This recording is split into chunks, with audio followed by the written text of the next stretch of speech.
त्वां सरस्वतीं देवीं शुद्धां गूढ़ां करोम्यहं पाणिनीय प्रवेशाय लघु सिद्धांत कौमुदीं। नमस्कार। आज हम संस्कृत व्याकरण के अध्ययन के क्रम में सर्वप्रथम माहेश्वर सूत्र का अध्ययन करेंगे। माहेश्वर सूत्र के ही ऊपर सारा व्याकरण आधारित है। माहेश्वर सूत्र की रचना महर्षि पाणिनि ने की थी। इसके संबंध में एक कथा प्रचलित है कि पाणिनि जब बाल्यावस्था में थे तो बहुत ही मंद बुद्धि के बालक थे।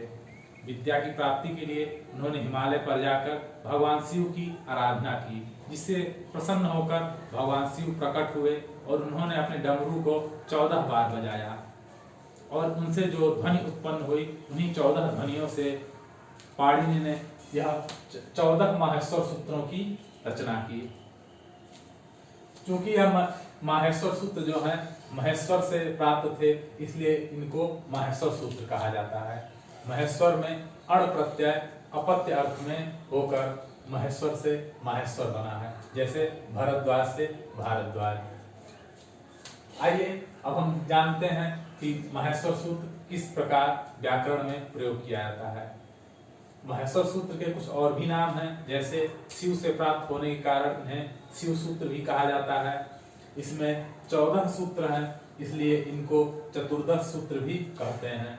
इन सूत्रों की सहायता से प्रत्याहार बनाए जाते हैं, इसलिए इनको प्रत्याहार सूत्र भी कहते हैं।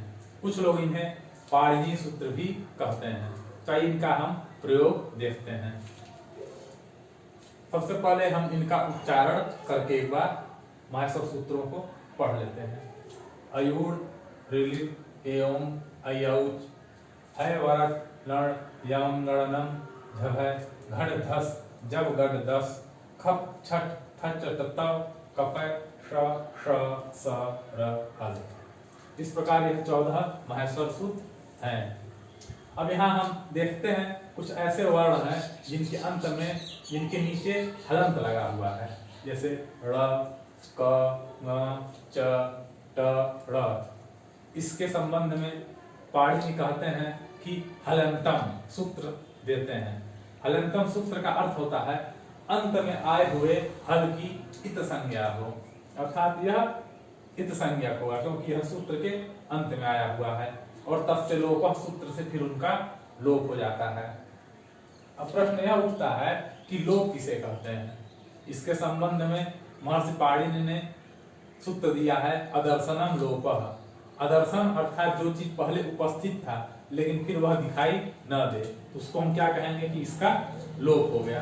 उसी प्रकार यह जो इत्संज्ञक वर्ण होते हैं वह प्रत्याहार में उपस्थित तो होते हैं, लेकिन फिर हलंतम से इत्संज्ञा और तस्य लोप से लोप होकर वह हमें दिखाई नहीं देते या उनकी गणना नहीं की जाती है। जैसे अक सवर्ण दीर्घ एक सूत्र आता है, यानी अक प्रत्याहार का इसमें वर्णन किया गया है।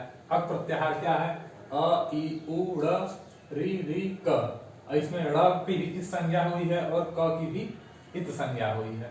तो मान लीजिए अड़ प्रत्याहार पूछा तो अ, इ, उ, ड़ इतने हुए अड़ प्रत्याहार में, लेकिन ड़ की इत संज्ञा हो गई तो इसका लोप हो जाएगा। तो क्या क्या बचे? अ, इ और उ, अर्थात अड़ प्रत्याहार किनका बोध कराएगा? अ का, ई का और उ का। ड़ इस संज्ञा के से इसका बोध नहीं कराएगा। तो हमने देखा कि जो इत संज्ञक वर्ण है उनकी गणना नहीं की जाएगी। और महेश्वर सूत्र से किस तरह के प्रश्न पूछे जाते हैं? महेश्वर सूत्र से अधिकतर प्रश्न पूछे जाते हैं कि इस प्रत्याहार में कौन कौन से वर्ण होते हैं। जैसे एंग प्रत्याहार। एंग प्रत्याहार कहाँ होता है? अदेंग गुण, अत एंग गुण। तो एंग प्रत्याहार में कौन कौन वर्ण आएंगे? ए, ओ, ङ इस संज्ञक हो गया, तो बचा क्या क्या? ए और ओ। एक और बहुत महत्वपूर्ण सूत्र है वृद्धिरादैच। तो ऐच प्रत्याहार में कौन कौन से वर्ण होंगे? तो ऐ, औ, च। च इस संज्ञक है, तो बचा क्या? ऐ और औ। इसी प्रकार माहेश्वर सूत्र से विभिन्न प्रकार के प्रत्याहार बनाए जाते हैं। अब आइए जानते हैं इनको एक विशेष क्रम में रखा गया है। वह क्रम क्या है? हम देखते हैं अयूढ़, ऋलिप, एवं, अयौज, या अर्थात अ से च तक पहला, दूसरा, तीसरा और चौथा सूत्र जो है वह संस्कृत व्याकरण के सभी स्वरों को बताता है। जैसे अ, ई, उ, ड़ इस संज्ञक हो गया, री, री, फिर क इस संज्ञक हो गया, ए, ओ, व इस संज्ञक हो गया, ऐ, औ, च इस संज्ञक वर्ण हो जाते हैं। तो इस प्रकार कुल कितने स्वर हुए? 9, जिनमें से अ, ई, उ, री, री पहले और दूसरे सूत्र में आने वाले स्वर क्या हैं? मूल स्वर हैं, अर्थात यह किसी से उत्पन्न नहीं हुए, यह स्वयं में ही पूर्ण होते हैं। अब स्वर जो है इसके 18 भेद होते हैं। उसी भेद में अ का आ और ई का बड़ी ई जिसे हम कहते हैं उनका भी इससे बोध हो जाता है। ए, ओ, ऐ, औ यह 4 सूत्र स्वर जो हैं वह किन्हीं अन्य स्वरों से उत्पन्न संयुक्त होने से उत्पन्न हुए हैं, इसलिए इनको संयुक्त स्वर भी कहते हैं। जैसे ए अ और ई से मिलकर बना है, ओ अ और उ से मिलकर बना है, ऐ अ और ए से मिलकर बना है, औ अ और ओ से मिलकर औ बनता है। इस प्रकार 4 संयुक्त स्वर हुए और 5 मूल स्वर हुए। इस प्रकार कुल स्वरों की संख्या कितनी हो गई संस्कृत व्याकरण? 5 मूल स्वर और 4 संयुक्त स्वर, कुल हुए 9 स्वर। उसके बाद 5वें सूत्र है वरक से लेकर अंतिम सूत्र हल तक जितने भी हैं यह सभी व्यंजन कहलाते हैं। इसमें इस संज्ञक वर्णों को नहीं गणना की जाती है। जैसा कि हमने देखा पहले सूत्र हल्यंतम में हल के अंत में आए हुए हल की इत संज्ञा होती है, तो हल अर्थात व्यंजन, क्योंकि हल प्रत्याहार में सारे व्यंजन आ जाते हैं। और इन व्यंजनों की संख्या कितनी होती है? 33। तो हम अगर हमसे पूछा जाए कि इस प्रत्याहार में कौन कौन से वर्ण आते हैं तो हम उनको गिन के बता देंगे। जैसे एक सूत्र है झलाम झस झस, तो झस प्रत्याहार में कौन कौन से वर्ण आएंगे? तो झ से स तक हम देख लेंगे कौन कौन से वर्ण हैं, इस संज्ञक को छोड़ देंगे, बाकी जो वर्ण होंगे वह झस प्रत्याहार में आ जाएंगे। एक प्रत्याहार होता है सर प्रत्याहार, श और र, तो सर प्रत्याहार में कौन कौन से वर्ण हुए? स, श, स। इस प्रकार हमसे कोई प्रत्याहार के वर्णों को पूछा जाए तो हम बता देंगे। अब प्रश्न क्या क्या और पूछे जाते हैं विभिन्न प्रतियोगिताओं में, जैसे कि इत संज्ञक वर्णों की संख्या कितनी है? 1, 2, 3, 4, 5, 6, 7, 8, 9, 10, 11, 12, 13, 14। लेकिन महर्षि पाणिनि ने लण प्रत्याहार का जो अनुनासिक अ है उसको भी इस संज्ञक माना है। इस प्रकार कुल कितने इस संज्ञक वर्ण हुए? 15। और कुल वर्णों की संख्या कितनी हो गई? 9 स्वर और 33 व्यंजन, कुल मिला के वर्णों की संख्या हुई 42। और एक चीज और यहाँ जानने वाली बात है कि माहेश्वर सूत्र से कुल 42 प्रकार के प्रत्याहारों का निर्माण किया जाता है। इस प्रकार हम देखते हैं 5 मूल स्वर और 4 संयुक्त स्वर, तो कुल कितने हुए? 9 स्वर। व्यंजन कितने हैं? 33। तो कुल कितने हो जाएंगे स्वर और व्यंजन मिलाकर के? 42। इत संज्ञक वर्ण कितने हैं? 15। और माहेश्वर सूत्र से बनने वाले कितने प्रत्याहार हैं?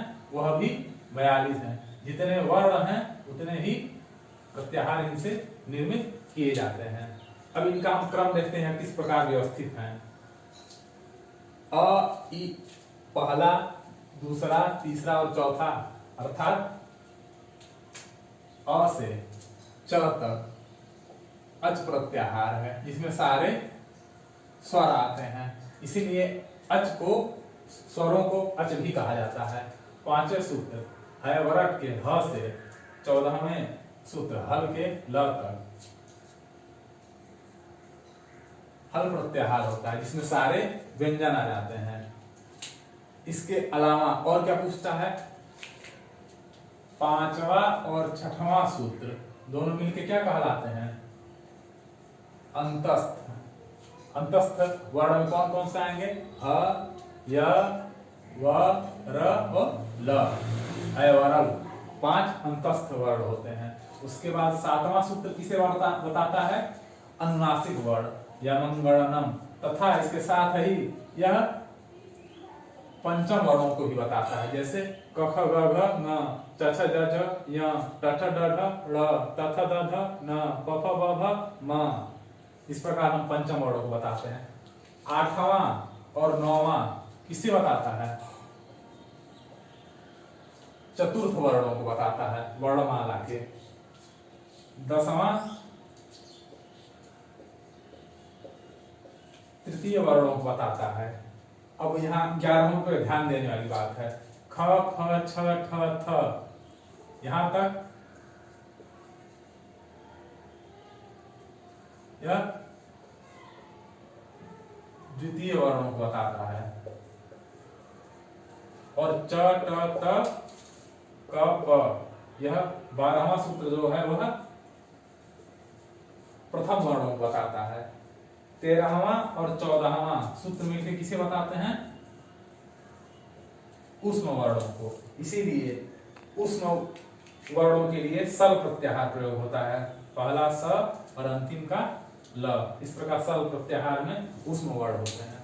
तो हमने देखा अचो, हल, अंतस्थ वर्ण, पंचम, चतुर्थ, तृतीय, द्वितीय, प्रथम और ऊष्म वर्णों को हमने जान लिया। स्वरों को हमने जाना कि उनकी संख्या कितनी है, कुल वर्णों की संख्या कितनी है, व्यंजनों की संख्या कितनी है, इस संज्ञक वर्णों की संख्या कितनी है, और माहेश्वर सूत्र से कितने प्रत्याहार बनाए जाते हैं। अब आशा है कि अगर माहेश्वर सूत्र से या प्रत्याहार से कोई भी प्रश्न पूछा जाएगा, आप निश्चित रूप से उसका उत्तर दे सकेंगे। धन्यवाद।